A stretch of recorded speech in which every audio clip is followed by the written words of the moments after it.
Good morning students. बेटा जो आपका फर्स्ट चैप्टर है इकोलॉजी का, दैट इज़ अ सब डिविजन्स एंड देयर स्कोप। ठीक है, इकोलॉजी की सब डिविजन्स और उसका स्कोप क्या है उसके बारे में है। ठीक है, तो फर्स्ट हम लोग पहले इंट्रोडक्टरी पार्ट स्टार्ट कर रहे हैं। इंट्रोडक्शन में सबसे पहले जो इकोलॉजी है term, it is coined or discovered or given by the writer which is the name of the scientist in 1868।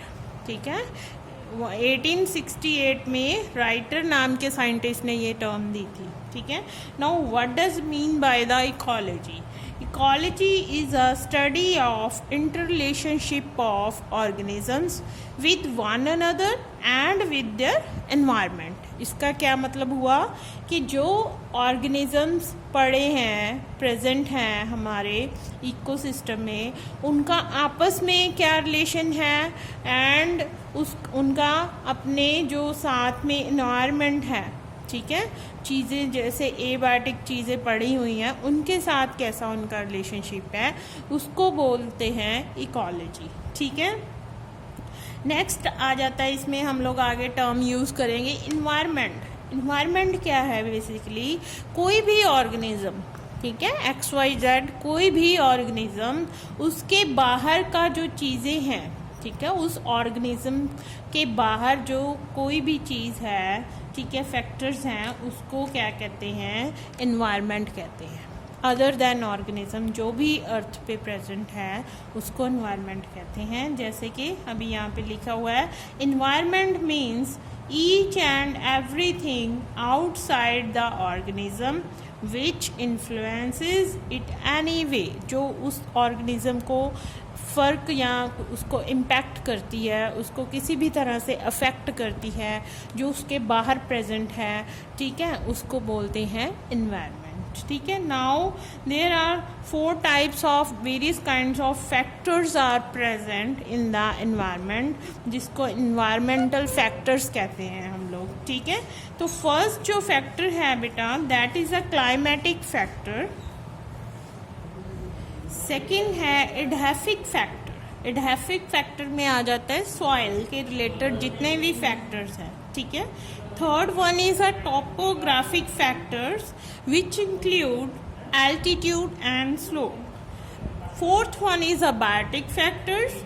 इसमें बायोटिक फैक्टर्स में आ जाता है फंजाई, बैक्टीरिया, प्लांट्स वगैरह, ठीक है, जो सारे इन्वॉल्व रहते हैं उसको बोलते हैं बायोटिक फैक्टर्स। ठीक है, तो ये हैं आपके 4 environmental factors. Now forms of ecology. Now on the various basis of जो इकोलॉजी है उसको डिवाइड किया हुआ है। फर्स्ट है on the basis of ecological group, ecology को डिवाइड किया है। First one is a auto ecology. Auto ecology में क्या है? It is a relationship between the individual of population of same species. एक ही तरह के ऑर्गेनिजम्स हैं, जैसे ह्यूमंस हैं, ठीक है, ह्यूमंस का आपस में क्या लेन देन है, कैसे रिलेशंस हैं, उसको बोलते हैं ऑटो इकोलॉजी। जैसे डॉग्स हैं, एक ही स्पीशीज़ है डॉग की, ठीक है, वो आपस में क्या, कैसे उनका रहना सहना है, क्या रिलेशनशिप है, उसको बोलते हैं ऑटो इकोलॉजी। तो सेकंड है बेटा, that is a syn ecology. Syn ecology में different population of the different species, ठीक है, यहाँ पे study of reciprocal relationship between the members of different populations. ठीक है, 2 डिफरेंट पॉपुलेशंस आ गई हैं, उनमें आपस में कैसा लेन देन है, कैसा रिलेशन है, उसको बोलते हैं सिन इकोलॉजी। ठीक है, नेक्स्ट आ जाती है, थर्ड टाइप है इकोसिस्टम इकोलॉजी। इकोसिस्टम इकोलॉजी क्या है? Sum of interacting abiotic and biotic components of a specific geographical area. एक पर्टिकुलर एरिया है, जैसे इंडिया है, ठीक है, उसमें डेजर्ट लगा लो, डेजर्ट कहाँ है? राजस्थान, गुजरात साइड डेजर्ट है, वहाँ पे क्या है बेटा, जो बायोटिक एबायोटिक कौन से हो गए? जो जीवित नहीं है, बायोटिक जो जीवित हैं, दोनों में कैसी इंट्रैक्शंस हैं उसको बोलती है इकोसिस्टम इकोलॉजी।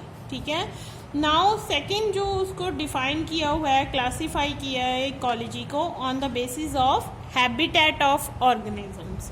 ठीक है। अब फर्स्ट आ जाता है इसमें मेराइन इकोलॉजी। मेराइन इकोलॉजी में ओशन इकोलॉजी पढ़ते हैं, सी में कैसे हैं, बेज हैं, एस्चुरीज हैं, ठीक है, उसमें कौन से एबायोटिक फैक्टर हैं, कौन से बायोटिक फैक्टर, वो सारा पढ़ना ऑर्गेनिजम्स के बारे में, उसको मेराइन इकोलॉजी बोलते हैं। नेक्स्ट आ जाता है फ्रेश वाटर इकोलॉजी। इसमें स्ट्रीम्स, लेक्स, रिजर्वायर्स आ जाती हैं, रिवर्स आ जाते हैं, ठीक है। तो उसमें क्या है, बायोटिक कंपोनेंट्स कौन से, एबायोटिक कंपोनेंट्स, सारा पढ़ना उसके बारे में, कैसे इंट्रैक्शंस हैं, वो फ्रेश वाटर इकोलॉजी आ जाती है, ठीक है। नेक्स्ट है टेरेस्ट्रियल इकोलॉजी। इसमें क्या क्या किसके एरिया के बारे में पढ़ते हैं, डेजर्ट जैसे इकोलॉजी है, फॉरेस्ट इकोलॉजी है, ग्रास लैंड इकोलॉजी है, ठीक है, क्रॉप लैंड इकोलॉजी है, तो वो इसमें टेरेस्ट्रियल इकोलॉजी में आ जाती है, ठीक है। अदर कैटेगरीज ऑफ इकोलॉजी उसमें आ जाती है रेडिएशन इकोलॉजी, जैसे रेडियो एक्टिव रेज है, उसका क्या इम्पैक्ट, क्या फ़र्क पड़ रहा है ऑर्गेनिजम्स को, ठीक है, उसमें वो रेडिएशन इकोलॉजी के अंडर पढ़ते हैं हम लोग। स्पेस इकोलॉजी में जैसे रॉकेट्स हैं या सैटेलाइट्स हम लोग लॉन्च करते हैं, वहाँ पे ह्यूमंस के अनुकूल एनवायरनमेंट बनाना, कैसे वो रह सकते हैं, क्या खा सकते हैं, वो सब पढ़ना स्पेस इकोलॉजी में आता है। अप्लाइड इकोलॉजी में आता है, जैसे हम लोग लॉज बनाते हैं, ठीक है, उन लॉज के अंडर जैसे हम कोई फ़िश पालन, जैसे मच्छी पालन शुरू करते हैं, उसमें क्या क्या इम्प्लीमेंट करना है, ठीक है। जहाँ पोल्ट्री मैनेजमेंट करते हैं, बर्ड्स जैसे चिकन मैनेजमेंट करनी होती है, चिकन बर्ड्स होते हैं उनको रखते हैं लोग, ठीक है, तो उनको कैसे पालना है, किसी अगर कोई स्पीशीज़ ख़त्म हो रही है, whether it is in plant case और इन एनिमल केस, ठीक है, उसको कैसे मैनेज करना है, तो वो सारा अप्लाइड इकोलॉजी में आ जाता है। आगे है पेलियो इकोलॉजी, जैसे पास्ट लाइफ के बारे में पढ़ना, जैसे अभी डायनासोर्स थे, उनका जब वो थे पास्ट में, तो उसके आले दाले का इन्वायरमेंट कैसा था, वो क्या खाते थे, कैसे रहते थे, उसको बोलते हैं पेलियो इकोलॉजी, पुराने अपने पास्ट के बारे में पढ़ना, ठीक है। बायोजियोग्राफी इकोलॉजी में आ जाता है ज्योग्राफिकल डिस्ट्रीब्यूशन किसी एरिया की, उसके बारे में पढ़ना होता है, ठीक है। तो ये है टैक्सोनमिक इकोलॉजी में आ जाता है डिफरेंट क्लासेस को पढ़ना, जैसे इंसेक्ट जो क्लास है उसमें कौन से ऑर्गेनिज्म आ जाते हैं, एवियन है, ठीक है, मैमेलियन है, डिफरेंट क्लासेस के बारे में पढ़ना, कौन से ऑर्गेनिजम्स हैं उनके बारे में डिटेल स्टडी करना, ठीक है। तो नेक्स्ट आ जाता है, लास्ट आ जाता है ह्यूमन इकोलॉजी। उसमें क्या है कि ह्यूमन की एक्टिविटीज़ जो हम लोग करते हैं डे टू डे, उसका हमारे सराउंडिंग्स में क्या उसका इफ़ेक्ट जा रहा है, उसको बोलते हैं ह्यूमन इकोलॉजी, ठीक है। नेक्स्ट जो आपका टॉपिक आ जाता है ecology and levels of organization. Ecology हम लोग अभी मैं डिटेल में बता चुकी हूँ आपको। अब लेवल ऑफ ऑर्गेनाइजेशन में क्या है, कैसे एक जो लेवल है सेट होता है, स्मॉल लेवल से हायर लेवल की तरफ हम लोग कैसे मूव करते हैं इन द इकोलॉजी। सबसे स्मॉलेस्ट जो लोएस्ट लेवल है दैट इज़ अ ऑर्गेनिज्म, ठीक है। It is followed by the population, then it followed by the species, then biotic community and ecosystem, and फिर क्या है बायोम एंड बायोस्फीयर। ये हम लोग 1 बाय 1 डिटेल में स्टडी करेंगे, कैसे किसी इकोसिस्टम को स्ट्रेटिफाई किया जाता है, उसको लाइन अप कैसे करते हैं from lower level to higher level, इसको कहते हैं लेवल ऑफ ऑर्गेनाइजेशन, जो अभी हमने नाम मैंने बोले हैं। फर्स्ट जो लेवल आ जाता है दैट इज़ अ ऑर्गेनिज्म, ठीक है। ऑर्गेनिज्म क्या है, स्मॉलेस्ट लेवल है, जैसे हम हैं, ठीक है, अभी मैं हूँ, मैं I am one of the organism in the human population, smallest level है। आगे है it performs all the life processes, independent है, लाइफ प्रोसेसेस सारी की सारी ये खुद परफॉर्म कर सकता है। सेलुलर नेचर है, अगर हमारा कोई भी टिश्यू काट के देखोगे तो वहाँ पे ग्रुप ऑफ सेल्स आपको मिलेंगे, ठीक है। तो ये बेसिक कैरेक्टर्स हम लोग ऑर्गेनिज्म के पढ़ रहे हैं। Can not exist independently, colony में रहता है, अकेला नहीं सर्वाइव कर सकता, ठीक है। तो can not live in the isolation, that is the main characteristic, ठीक है। आगे क्या है, कोई भी ऑर्गेनिज्म है वो ग्रो करेगा, रिपेयर करेगा, अगर कोई कहीं पे डैमेज हो जाएगा, रीजनरेट भी करते हैं, ठीक है। वही पार्ट अगर कट गया तो दोबारा से भी आ जाता है कई एनिमल्स में, ठीक है। सेल्फ रेगुलेट है, उनकी बॉडी सेल्फ रेगुलेट करती है, खाती है, पचाती है, एक्सक्रीट करती है, उसको बोलते हैं सेल्फ रेगुलेशन। ठीक है, तो ये सारे करेक्टर्स हैं एक लिविंग ऑर्गेनिज्म के। रिप्रोडक्शन, ठीक है, रिप्रोडक्शन करते हैं, वेजिटेटिव भी रिप्रोडक्शन करते हैं कई ऑर्गेनिज्म, एसेक्सुअल रिप्रोडक्शन हो सकता है और सेक्सुअल रिप्रोडक्शन भी हो सकता है। ठीक है, और एक किसी भी ऑर्गेनिज्म का जो लिविंग है उसका एक डेफिनाइट लाइफ स्पैन होता है, एक टाइम तक वो जिंदा रह सकता है। ठीक है, तो these are all the main basic characteristic of the organism. Second है population. Population is defined as the total number of individuals of a species in a specific geographical area. ठीक है, ये किसी स्पेसिफिक एरिया में same species के organism रह रहे हैं, उनको बोलते हैं पॉपुलेशन। अब इसके पॉपुलेशन के कैरेक्टर्स क्या हैं? एक तो उसकी डेंसिटी होगी, डेंसिटी मतलब एक पर यूनिट एरिया में कितने मेंबर्स रह रहे हैं उसी सेम स्पीशीज़ के, तो उसको डेंसिटी बोलते हैं। बर्थ रेट होगा, एक साल में इतने ऑर्गेनिजम्स ने जन्म लिया, एक साल में इतने मर गए, उसको डेथ रेट बोलते हैं। एज कॉम्पोजिशन होगी, किसी भी पॉपुलेशन में आपको हर एज का ऑर्गेनिज्म मिल जाएगा, यंग भी मिल जाएगा, एडल्ट भी मिल जाएगा, ओल्ड एज भी मिल जाएगा। ठीक है, पॉपुलेशन की एक ग्रोथ होती है। ग्रोथ का क्या मतलब? वो एक पर्टिकुलर टाइम के बाद पर्टिकुलर नंबर ऑफ ऑर्गेनिज्म उसमें ऐड होते रहते हैं। ठीक है, तो ग्रोथ कर्व अगर स्टडी करें मैथमेटिकली किसी भी पॉपुलेशन का, तो दो तरह के होते हैं, S shape and J shape, वो आगे हम लोग डिस्कस करेंगे। तो रिप्रोडक्टिव जो पोटेंशियल है वो हर पॉपुलेशन का डिफरेंट होता है। ठीक है, तो जैसे एलिफेंट है, इतने नंबर ऑफ बच्चे वो पैदा कर सकता है ईयरली। ठीक है, तो ऐसे हर किसी ऑर्गेनिज्म का एक जो रिप्रोडक्टिव पोटेंशियल है रहता है। जैसे इंसेक्ट्स है, वो नंबर थाउजेंड्स ऑफ एग्स ले कर सकते हैं, ठीक है, इन अ पर्टिकुलर टाइम। तो हर एक का डिफरेंट रिप्रोडक्टिव पोटेंशियल रहता है। कैरिंग कैपेसिटी, कैरिंग कैपेसिटी का क्या मतलब है? जो पर्टिकुलर एरिया है वो कितने मेंबर्स को, पॉपुलेशन को कितनी को फीड करा सकता है। ठीक है, जैसे 1000 नंबर ऑफ पॉपुलेशन था एक विलेज में, लेकिन जो विलेज का नेचुरल रिसोर्सेज हैं वो सिर्फ 500 को ही फीड करा सकते हैं। That means the carrying capacity of the village is 500। ठीक है, तो उसको कैरिंग कैपेसिटी कहते हैं। तो पॉपुलेशन फ्लक्चुएशंस तो आती रहती हैं, जैसे अभी कोरोना के कारण there are number of peoples वो क्या डाई हो रहे हैं, तो एकदम से पॉपुलेशन जो कर्व है हमारा नीचे जा रहा है ह्यूमंस का। तो ऐसे काफ़ी सारे नेचुरल डिसास्टर्स होते हैं, तो किसी की वजह से कम हो जाती है, कभी सुटेबल कंडीशंस आ जाती हैं, तो क्या है पॉपुलेशन ग्रोथ क्या है ज़्यादा हो जाती है। तो इसको बोलते हैं एकदम से बढ़ना और एकदम से घटने को पॉपुलेशन फ्लक्चुएशन। तो सेक्स रेशियो कैसे निकालते हैं किसी भी पॉपुलेशन का? देयर इज अ कैसे निकालते हैं? Number of females in a population per 1000 males of that population. 1000 male के पीछे कितनी नंबर ऑफ फीमेल्स आती हैं उसको बोलते हैं सेक्स रेशियो। ठीक है, तो ये था main characters of population. Next आ जाता है बेटा species. Now how can we define the species? The sum of all the populations of the same kind of organisms all over the world is called the species. कहीं पे भी world में उस species के ऑर्गेनिजम्स पड़े हैं, रहते हैं, उनको सबको सम अप करके जो एक नंबर बनेगा उसको बोलते हैं स्पीशीज। अब इसके कैरेक्टर्स क्या हैं? एक तो ये बाकी ऑर्गेनिज्म से मिलते नहीं होंगे, जैसे अभी डॉग्स हैं, डॉग्स इंडिया में, पाकिस्तान में, कहीं पे भी हों तो उनकी स्पीशीज़ सेम रहेगी। ये डॉग की पॉपुलेशन होगी, डॉग की स्पीशीज़ होगी। वो अभी dogs with in dogs he breed करते हैं। ठीक है, तो कैरेक्टर्स भी उसके डिफरेंट है, कैट से तो कभी भी नहीं मिलते और ऑर्गेनिज्म से भी नहीं मिलेंगे। तो वो क्या है, डिस्टिंक्ट हो गया बाकी ग्रुप से। ठीक है, they can interbreed with each other. ठीक है, डॉग चाहे वो इंडिया का है, वो ऑस्ट्रेलिया के डॉग से भी इंटरब्रीड कर सकता है। ठीक है, नेक्स्ट है फर्टाइल ऑफस्प्रिंग्स वो प्रोड्यूस करेगा।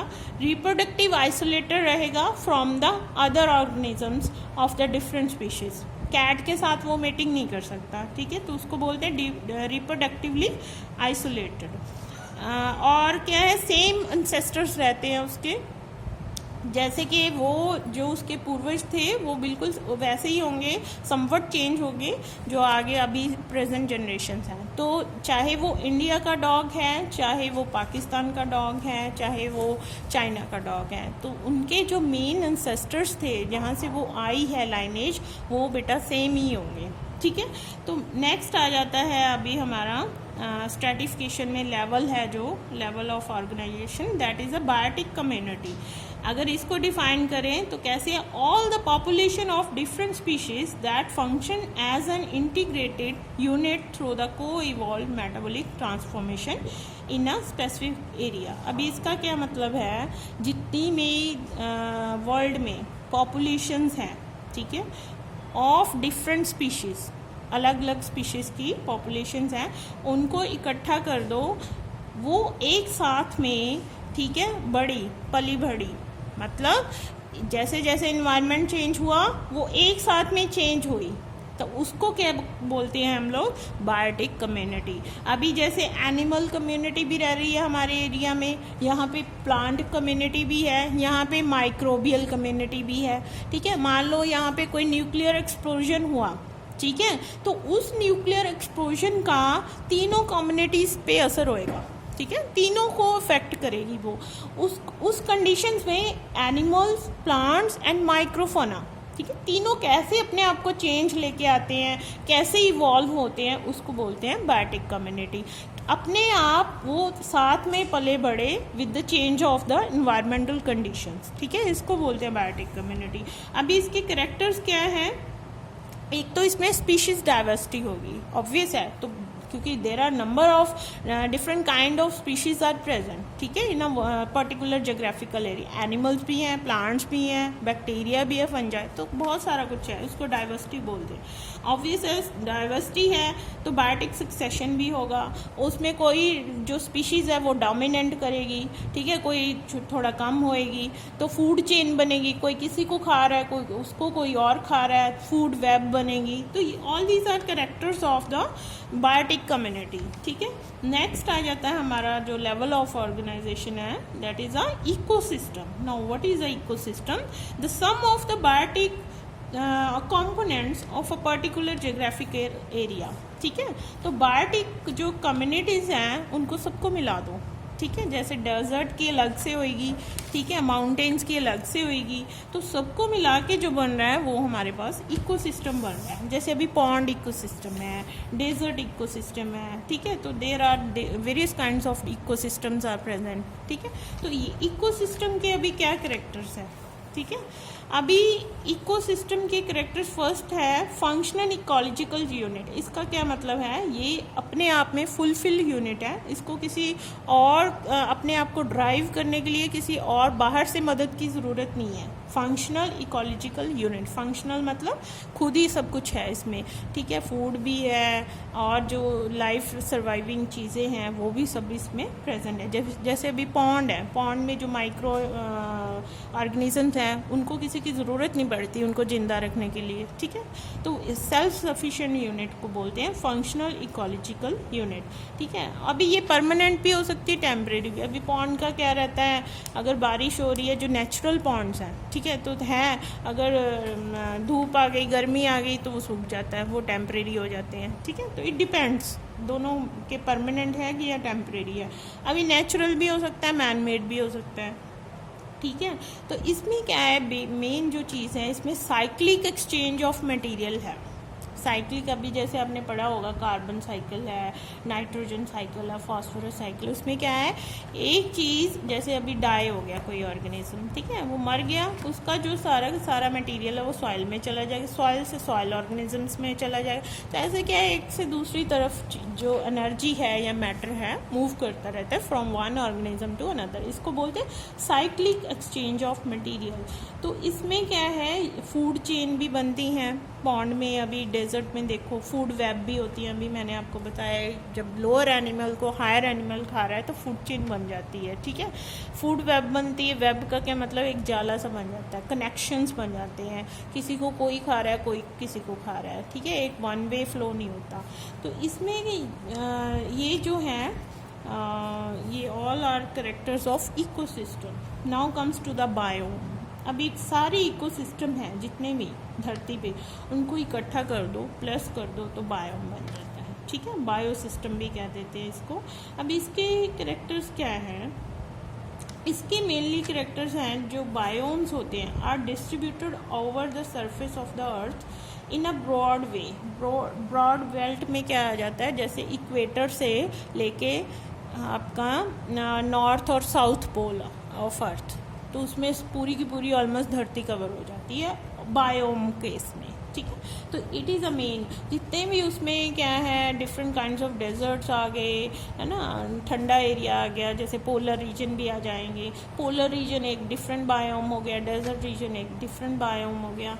तो ये सारे क्या हैं, बायोम्स कहलाते हैं, ठीक है। तो कहीं पे एक्सट्रीमली लो होगा टेम्परेचर, अभी कहीं डेजर्ट आ जाते, कहीं हाई होगा, कहीं रेन फॉरेस्ट होंगे, ठीक है।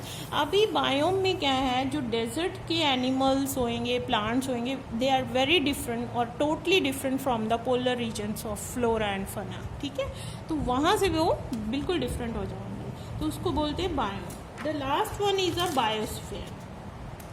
इसको इकोस्फीयर भी कहते हैं। जो धरती पे जितना भी लिविंग और नॉन लिविंग चीज़ें हैं उनमें आपस में इंट्रैक्शन है बेटा, उसको बायोस्फीयर बोल देते हैं। सिंपल से इसकी डेफिनेशन याद रखो आप, ठीक है। लार्जेस्ट इकोलॉजिकल यूनिट है जी, ठीक है। इवन इसमें अभी अगर डिवीज़न करें तो इसमें आ जाता है हाइड्रोस्फीयर, लिथोस्फीयर एंड एटमॉस्फेयर, ठीक है। 3 पार्ट्स में ये इसको हमने डिवाइड किया। हाइड्रोस्फीयर में पानी वाली जगह आ जाएगी, धरती पे जहाँ जहाँ पानी है। लिथो में क्या आ जाता है, सॉइल आ जाएगा। एटमॉस्फेयर में हवा आ जाएगी। तो इसमें 3 कैटेगराइज कर, तीनों में कैटेगराइज किया है इसको। अभी इसमें फूड चेन, फूड वेब होगा, आगे क्या है, जैसे बायोजियोकेमिकल साइकिल्स भी होंगे। साइकिल्स क्या होते हैं, बायोजियोकेमिकल साइकिल क्या है, एनर्जी है जो साइक्लिक फॉर्म में फ्लो कर रही है, ठीक है। जैसे कोई फॉस्फोरस है, अभी वो लिविंग में से जब डेड हो जाएगा लिविंग ऑर्गेनिज्म, फॉस्फोरस धरती में चला गया, सॉइल में चला गया, सॉइल से फिर वो क्या है, कहीं प्लांट्स में आ गया, प्लांट से वो क्या जैसे ट्रांसपिरेशन हुआ या कैसे हुआ, वो वाटर में चला गया, वाटर में से क्या हवा में चला गया। तो ऐसे क्या है, जो साइक्लिक फॉर्म है किसी भी मटेरियल की वो मूव करती है, उसको बायोजियोकेमिकल साइकिल कहते हैं, ठीक है। Now last topic of the chapter is what is the significance of ecology. इस सब पढ़ने का क्या फ़ायदा है हमें इकोलॉजी का? इसको पढ़ने का मोटा सा भी मैं बता रही हूँ, इसको पढ़ने का यही फ़ायदा है कि आपको अपने और जो आपके साथ में लिविंग ऑर्गेनिजम्स हैं उनमें आपस में कैसे इंट्रैक्शंस हैं, और उनकी जो आपके नॉन लिविंग जो एनवायरनमेंट है, एबायोटिक फैक्टर्स है, उसके साथ कैसे इंट्रैक्शंस हैं। एक तो वो समझ में आनी चाहिए, इसको पढ़ने के बाद आपको पता चलेगा, ठीक है। सेकंड, इसका फ़ायदा क्या है, अगर कोई स्पीशीज़ बेटा ख़त्म हो रही है, ठीक है, आपकी अर्थ से, तो आपको पता होना चाहिए what is the rank of that species, उसका लेवल क्या है, उसकी इम्पोर्टेंस क्या है हमारे लिए, ठीक है, और उसको हमने बचाना क्या कैसे है। तो वो सारी की सारी चीज़ें आप इकोलॉजी में सीखोगे। That is the significance of the ecology. आज के लिए इतना ही है। Thank you very much.